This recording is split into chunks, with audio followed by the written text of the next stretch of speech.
রাতের কোন সময় পর্যন্ত তারাবি পড়া যায়? রোজা রাখা অবস্থায় যদি স্বপ্নদোষ হয় তাহলে কি রোজা নষ্ট হবে না? সূরা তারাবি ও খতম তারাবির সওয়াবের মাঝে কি সওয়াবের কোনো বেশ কম আছে? রোজার সঠিক নিয়ত কিভাবে করব?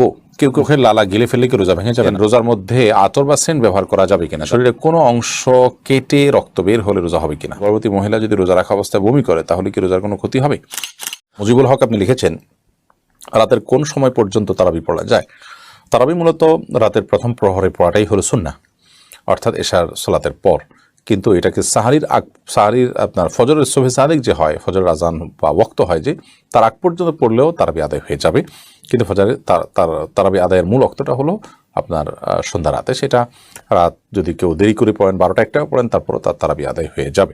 রোশন আলী আপনি লিখেছেন, রোজার সঠিক নিয়ত কিভাবে করব? কেউ কেউ বলেন প্রত্যেক রোজার জন্য আলাদা আলাদা নিয়ত করতে হয়। এটা কি ঠিক?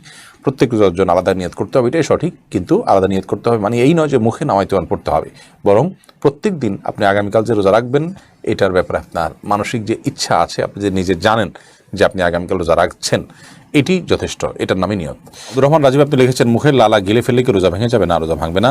আশিক আইডি থেকে আপনি লিখেছেন, রোজার মধ্যে আতর বা সেন্ট ব্যবহার করা যাবে কিনা? যাবে, কোনো অসুবিধা নেই। আতর বা সেন্ট ব্যবহার করলে রোজার কোনো ক্ষতি হবে না। আমরা অনেক এটা নিয়ে অহেতুক পেরেশানিতে ভুগতে থাকি এবং আমরা মনে করি যে এর ফলে বোধহয় সিয়ামের কোনো ক্ষতি হবে। আদতে সিয়ামের কোনো ক্ষতি হবে না আতর বা সেন্ট ইত্যাদি ব্যবহার করার কারণে। আব্দুল্লাহ আপনি লিখেছেন, রোজা রাখা অবস্থায় যদি স্বপ্নদোষ হয় তাহলে কি রোজা নষ্ট হবে না? নষ্ট হবে না। এরপরে নোরাইনি আইডি থেকে আপনি লিখেছেন, শরীরের কোনো অংশ কেটে রক্ত বের হলে রোজা হবে কিনা? শরীরের কোনো অংশ যদি কেটে রক্ত বের হয় এতে কোনো রোজা ভঙ্গ হবে না। মুনি আহমেদ লিখেছেন, গর্ভবতী মহিলা যদি রোজা রাখা অবস্থায় বমি করে তাহলে কি রোজার কোনো ক্ষতি হবে? রোজা রাখা অবস্থায় যদি বমি করে তাহলে সেক্ষেত্রে সেই বমির কারণে রোজা ভঙ্গ হবে না। যদি বমির মধ্যে কিছু জিনিস সে গিলে ফেলে ইচ্ছাকৃত, তাহলে রোজা ভঙ্গ হবে। ইচ্ছাকৃত বমি করলে সেটাও রোজা ভঙ্গের কারণ হিসেবে বলেছেন অনেক উলামা ইকরাম। ফাহমিদুল হক আপনি লিখেছেন, সূরা তারাবি ও খতম তারাবির সওয়াবের মাঝে কি সওয়াবের কোনো বেশ কম আছে? দেখুন, আমাদের তারাবিতে, তিলাওয়াতে, সালাতে যত বেশি আমরা কোয়ালিটি এনশিওর করতে পারবো তত বেশি সেটা আল্লাহ তাআলার কাছে প্রিয় হবে, আল্লাহর কাছে পছন্দনীয় হবে, তার সওয়াব তত বেশি আমরা পাবো। সন্দেহাতীতভাবে কেউ যদি কোয়ালিটি এনশিওর করে তারাবিতে কোরআন কারীমের খতম করতে পারেন সেটা সবচেয়ে উত্তম।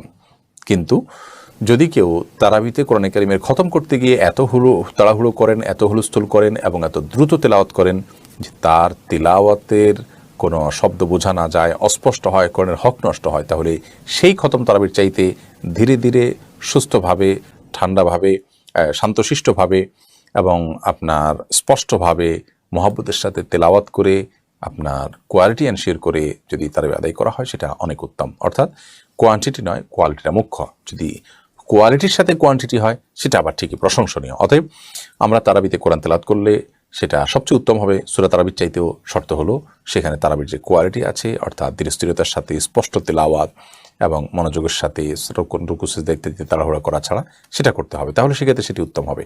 এটা যদি না হয় তাহলে সেক্ষেত্রে সূরা তারাবিতে যদি ধীরস্থিরতা অবলম্বন করা হয় সেটা খতম তারাবির চাইতে উত্তম হতে পারে। তাহলে মূল বিষয়টা হলো কোয়ালিটি।